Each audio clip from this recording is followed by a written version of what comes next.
Et si la plus grande crise que l'on traverse en ce moment, ce n'était pas une crise économique, mais une crise de notre rapport au temps? Aujourd'hui, on va explorer ensemble une idée vraiment intéressante pour piloter notre avenir sur le long terme. C'est un défi immense pour nos sociétés, on est bien d'accord. Alors, on l'entend partout, n'est-ce pas? Les retraites, c'est un sujet qui revient sans arrêt sur la table. On a l'impression que partout dans le monde, les systèmes sont sous pression, qu'ils craquent. On nous parle de chiffres, d'équilibre financier, mais est-ce qu'on ne serait pas en train de passer à côté de l'essentiel? Oui, et si le vrai problème, au fond, ce n'était pas l'argent, mais notre horizon, notre façon de voir le temps? La question, la vraie, c'est peut-être celle-ci. Comment on fait pour prendre des décisions aujourd'hui qui porteront leurs fruits dans des dizaines d'années, et pas juste pour le prochain bilan comptable? Pour y voir plus clair, il faut commencer par poser le bon diagnostic. Et ce à quoi on fait face fondamentalement, c'est bien une crise du temps. Le changement est radical. Il faut s'imaginer. Dans les années 80, on avait 4 actifs pour un seul retraité. Simple. Aujourd'hui, ce ratio s'est complètement effondré. On a beaucoup moins de personnes qui cotisent pour financer les pensions d'un nombre de retraités qui, lui, ne cesse de grandir.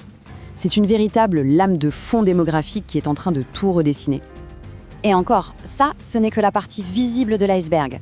Parce qu'à ce déséquilibre démographique, il faut ajouter une économie de plus en plus imprévisible et surtout une exigence de justice qui monte. Les décisions doivent être justes non seulement pour les retraités actuels, mais aussi, et c'est crucial, pour les travailleurs et les jeunes générations.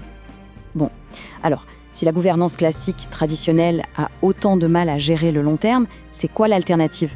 Comment on fait pour sortir de cette logique de l'urgence permanente? C'est là qu'une idée assez puissante entre en jeu, le paritarisme. Alors le principe, en apparence, il est simple. Ceux qui financent le système, c'est-à-dire les employeurs et les salariés, eh bien ce sont aussi eux qui le gèrent, main dans la main. Pour que ça marche, ce modèle repose sur 3 piliers qui ne peuvent pas être séparés. Le premier, c'est la co-responsabilité. Ça force tout le monde à assumer les décisions. Et ça mène tout droit au deuxième pilier, la recherche de compromis.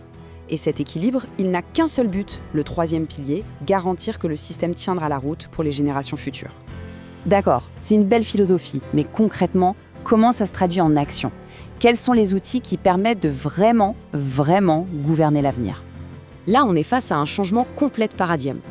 On abandonne la vision à très court terme, celle qui est calée sur les cycles électoraux de quelques années, pour adopter un horizon de 15 ans, voire plus.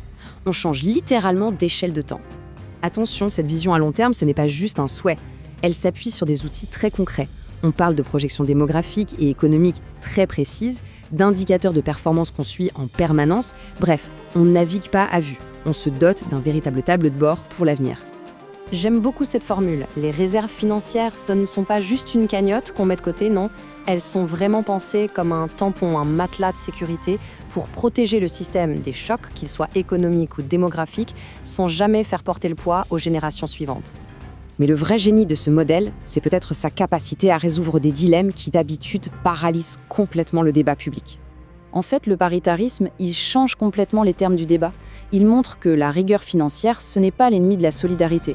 Bien au contraire, c'est elle qui la rend possible dans la durée. De la même manière, on arrête de chercher des solutions choc.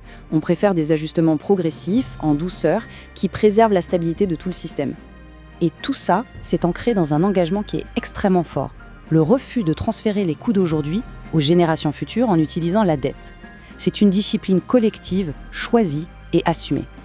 Alors, au-delà de toute la technique, si on prend un peu de hauteur, quelle est la leçon fondamentale que ce modèle nous enseigne sur notre façon de construire l'avenir?